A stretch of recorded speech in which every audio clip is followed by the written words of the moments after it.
Thousands of sleek, obsidian ships arranged themselves in perfect formation above Earth, their hulls gleaming with an eerie, unnatural glow. From orbit, the planet's vibrant blues and greens looked fragile, like a precious gemstone waiting to be claimed. On the bridge of the flagship Dominion Ascendant, Admiral Zarin surveyed the scene with cold, calculating eyes. His tall, imposing figure stood clad in ceremonial armor that gleamed under the sterile bridge lights. His every movement exuded authority, and his voice carried the weight of 1,000 conquered worlds. "Prepare the broadcast," Zarin commanded. His tone was devoid of urgency, as if this was merely another routine conquest. Let them see the face of their new masters. Within moments, his image was projected across the planet's airwaves, hijacking every screen and communication device. His face, pale and angular, appeared stern yet calm. "People of Earth," Zarin began, his voice resonating with mechanical precision, "rejoice, for you are to be incorporated into the Galactic Empire. Our fleet above your skies is impervious, our technology insurmountable. Resistance is futile. Surrender now, and your species will be spared unnecessary suffering. Defy us, and your world will burn." Below, on the surface, the mood was grim. In a fortified underground bunker hidden deep beneath the Appalachian Mountains, Colonel Mike Ronald stood before a flickering holomap, the Admiral's ultimatum still echoing in his mind. Ronalds was a rugged man in his late 40s, his face weathered by years of war and loss. The bunker was crowded with Earth's remaining military leaders, their uniforms mismatched and worn, a stark contrast to the pristine order of the Empire's forces. "This is it," Ronald said, breaking the heavy silence. His gravelly voice carried the weight of a man who had seen the brink of extinction before. "They think we're beaten, just like every other planet they've steamrolled. But they've never faced Earth. They've never faced us." A ripple of uncertain murmurs spread through the room. "Colonel," interjected General Harris, a grizzled veteran of Earth's many internal conflicts, "what chance do we have? You saw the broadcast. Their ships are impervious. We've thrown everything we have at them in the past, and it barely scratched their shields." Ronalds turned to face the room, his dark eyes burning with conviction. "Every empire has a weakness. I refuse to believe theirs is any different. We just have to find it." In a corner of the room, Lieutenant Alex Edwards, a younger officer with a sharp tactical mind, leaned closer to Ronalds. "Sir, with respect, even if we find a weakness, our resources are stretched thin. We're fighting with scraps compared to their arsenal." Ronalds's lips curled into a faint, determined smirk. "Then we'll turn those scraps into a spear sharp enough to pierce their pride." As the meeting continued, the mood shifted from despair to grim determination. Plans were drawn, resources inventoried, and teams dispatched to analyze every piece of data Earth's defenders had managed to gather during the Empire's initial attacks. The Empire's confidence in their technology had left them careless, allowing human forces to scavenge fragments of their equipment from skirmishes. Meanwhile, back aboard the Dominion Ascendant, Admiral Zarin paced the bridge, observing the planet below through a massive viewport. His second-in-command, Commander Vrel, approached cautiously.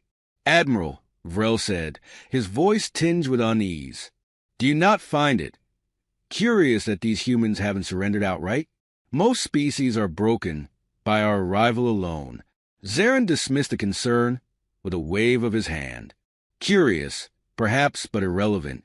These primitives are clinging to hope like insects clinging to a burning leaf. Their struggle is inconsequential. By the time our orbital bombardment begins, they'll beg for mercy. Still," Vrel persisted, "their resourcefulness is—" "Enough," Zarin snapped, his icy gaze silencing further protest. "I have seen their kind before. Desperate, fractured, and blind to the futility of their defiance. They will fall, just as all others before them have fallen. Back on Earth." Colonel Ronald stood alone in a dimly lit corridor outside the war room, staring at a worn photograph of his late brother, a fellow soldier who had died in the Empire's first wave of attacks. The weight of responsibility pressed heavily on his shoulders, but the flicker of hope in his heart burned brighter than the despair surrounding him. If this is humanity's last stand, he muttered to himself, tucking the photograph into his pocket, then we'll make damn sure they never forget it. The scene shifted to the night sky above Earth, where the Empire's fleet loomed like a constellation of death. The humans below scrambled to prepare for the inevitable assault, their hopes resting on ingenuity and sheer will. Unbeknownst to Zarin, the Empire's overconfidence would soon become its undoing. Deep within a hidden military research base buried beneath miles of rock, the hum of outdated machinery mixed with the voices of exhausted engineers and scientists. The facility, hastily converted from an old Cold War bunker, was humanity's last hope for uncovering the secret behind the Galactic Empire's impenetrable shields. Harsh fluorescent lights flickered intermittently, casting an unsettling glow over the cramped space.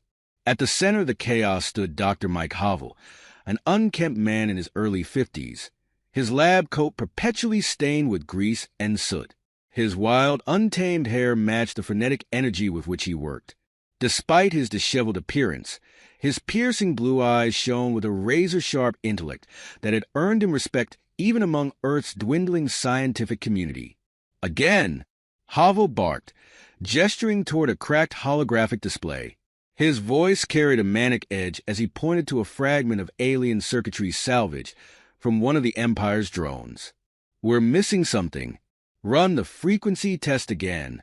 Nearby, Lieutenant Alex Edwards adjusted his headset and typed commands into a console. Edwards, younger and more composed, was a steady hand in the storm that was Havel. "We've run the test 4 times already, Doctor. The results aren't changing." Havel spun around, his expression equal parts frustration and determination. "Then run it a 5th time. Somewhere in this alien scrap is the key to breaking their shields, and I refuse to let their arrogance be proven right." Edwards sighed but complied, running the test as the lab's other personnel exchanged wary glances. The tension in the room was palpable. Every failed experiment felt like another nail in humanity's coffin. Colonel Mike Ronalds entered the room, his broad shoulders brushing against the narrow doorframe. He scanned the lab, his presence immediately commanding attention.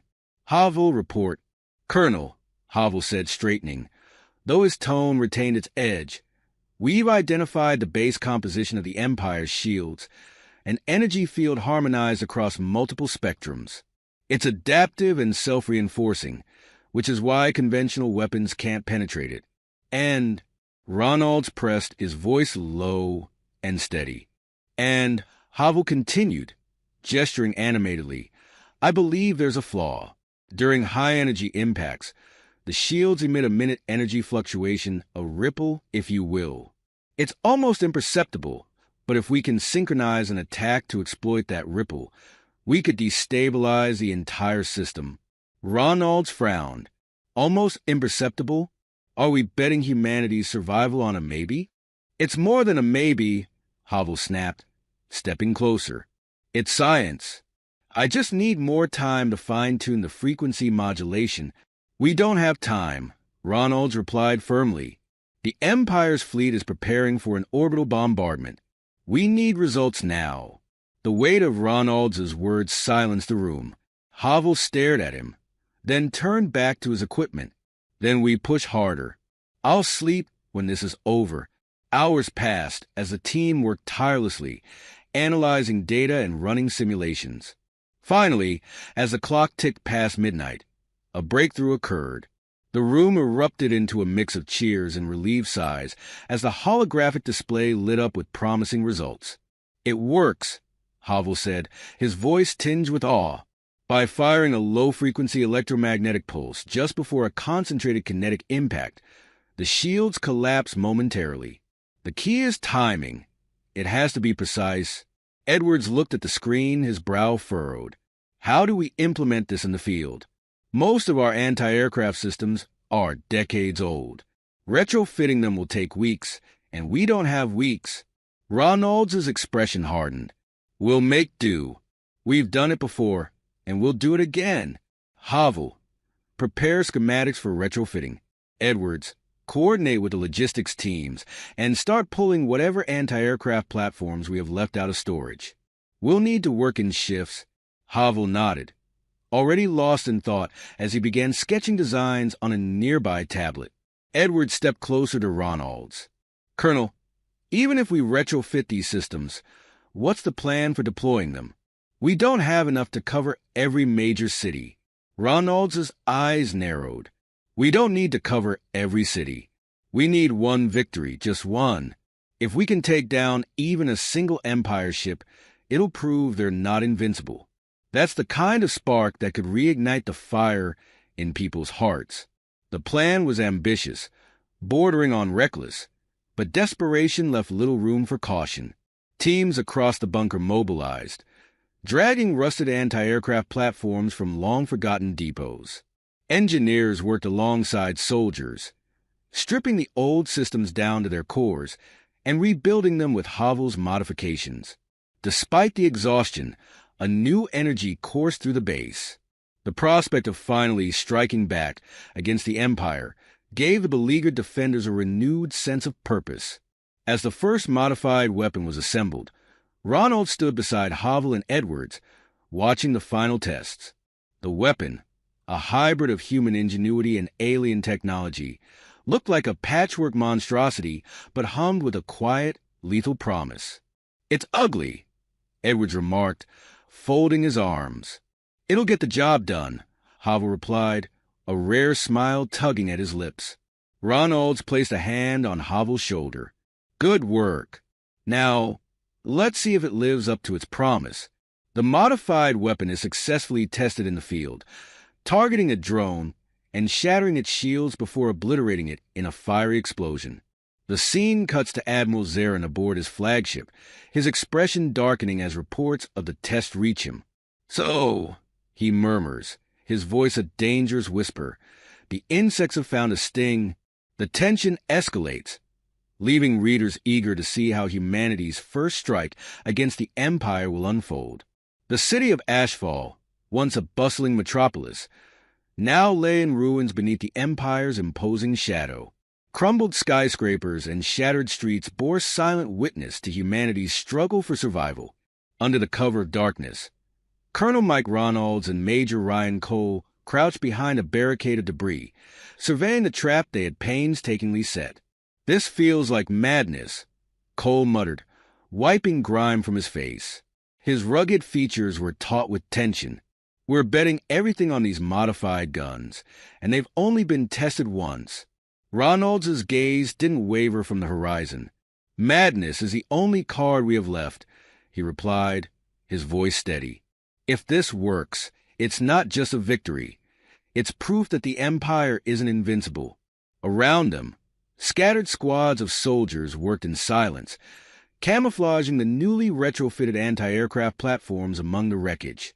The bulky, makeshift weapons hummed faintly, their modified electromagnetic pulses ready for activation. The air was thick with anticipation, every man hyper-aware of the stakes. In the distance, the Empire's ships appeared, cutting through the night sky like black blades. Their ominous hum filled the air, drowning out all other sounds. At the forefront was a cruiser, its size dwarfing the shattered remains of Ashfall. Its sleek, alien design radiated menace, its shield shimmering faintly as it hovered low over the city. "Hold your positions," Ronalds ordered, his voice calm despite the adrenaline coursing through him. "Let them think we're defenseless." The Empire's fleet began its methodical sweep, scanning for signs of resistance. From aboard the cruiser, Commander Vrel, Zarin's second-in-command, observed the desolation below with practiced detachment. "Humans in their ruins," Vrel remarked, shaking his head. "Their defiance is as pathetic as it is predictable."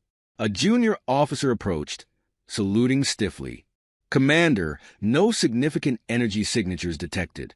Shall we proceed with the cleansing protocols?" Vrel nodded. "Begin the bombardment. Let this city serve as a warning to the rest of there." A deafening crack interrupted him. One of the cruiser's forward shields flared brightly before collapsing in a spectacular shower of energy. Alarms blared as the ship rocked violently, throwing Vrel against the console. "What in the void was that?" he shouted, scrambling to his feet. On the ground, Ronald's voice rang out through the comms. "Fire! Now!" The modified anti-aircraft platforms roared to life, their pulsing electromagnetic blasts synchronized with kinetic shells. The precise timing of the pulses destabilized the cruiser's shields, leaving them vulnerable to the relentless barrage. Explosions rippled across the ship's hull, tearing through its sleek exterior. Above, the cruiser's crew struggled to respond. "Shields are failing across multiple sectors," an officer reported, panic lacing his voice. "Impossible," Vrel bellowed. "Their weapons shouldn't be able to." Another blast rocked the ship, silencing him. On the ground, Captain Evan Jace, leading the air support team, flew his battered fighter jet in tight formation with two others. His voice crackled over the comms. "Colonel, the shields are down. We're going in to finish the job." "Copy that," Ronalds replied, his tone steely. "Make it count." Jace's squad unleashed a barrage of missiles, each one striking the now exposed sections of the cruiser. The explosions were blinding, illuminating the city below like flashes of lightning. With a final thunderous detonation, the cruiser split apart, its remains crashing into the ruins of ashfall in a fiery cascade. Cheers erupted among the human forces. Soldiers who had been moments away from despair now shouted in triumph, their voices echoing through the rubble. Ronalds allowed himself a rare smile, though it was tempered by the weight of the moment. "One ship down," he murmured, "but the war is far from over." Their victory was short-lived. The remaining Empire ships in the fleet adjusted their positions, their movements no longer slow and methodical but sharp and reactive. From the command bridge of the flagship Dominion Ascendant, Admiral Zarin watched the destruction of the cruiser with narrowed eyes. "So," Zarin said, his voice a dangerous calm, "the insects have grown fangs." "Interesting." A junior officer hesitated before speaking. "Admiral, should we prepare a full retaliation strike?" Zarin raised a hand to silence him. "No. They've revealed their hand. Let them savor their little triumph. It will make their eventual defeat all the sweeter. Withdraw the fleet for now. We will adapt." Back in Ashfall, Ronalds and his team regrouped. The victory had come at a cost. Several anti-aircraft platforms had been destroyed in the skirmish, and casualties among the ground forces were mounting. Ronalds knelt beside a wounded soldier, gripping the young man's hand as medics worked to stabilize him. "You did good, son," Ronalds said quietly. "Rest now. You've earned it." The soldier nodded weakly before being carried away. Major Cole approached, his expression grim. "We won this round, but they're going to come back harder. We need to be ready." "We will be," Ronalds replied firmly. This was about more than just taking down a ship. This was about showing the world and the Empire that we can fight back. As dawn broke over the ruins, the sight of the fallen cruiser filled the survivors with a mix of hope and determination. It wasn't just wreckage. It was a symbol. The Galactic Empire, for all its technological superiority, was not untouchable. Ronald stood atop a pile of rubble, addressing the weary soldiers and engineers gathered below. His voice carried strength born of conviction. "They told us their ships couldn't be destroyed," he said, gesturing to the smoldering remains behind him. "But today, we proved them wrong. This is just the beginning. They will come for us again, but next time, we'll be ready. And we'll make them remember the name of Earth." The sound of drills, hammers, and roaring engines filled the cavernous underground base. Humanity was no longer merely surviving. It was fighting back. Across the globe, resistance cells coordinated efforts to retrofit more of Earth's aging weaponry with the newfound shield-breaking technology. What began as desperation had transformed into something dangerous for the Empire. Hope. Colonel Mike Ronald stood at a tactical display in the command center, watching as holographic markers representing Earth's scattered forces, began to converge in strategic clusters. His scarred hand hovered over the map, pointing toward the Indian Ocean. "They're regrouping here," he said, his tone resolute. "This is their staging ground for a counteroffensive. If we can hit them hard enough to disrupt their fleet operations, it'll buy us the time we need to push further. Assuming we even have the strength to mount an offensive," said Major Ryan Cole, leaning against the edge of the console. His face bore fresh bruises from a recent skirmish. "We've made progress, but they still outnumber and outgun us. One mistake, and this entire plan falls apart."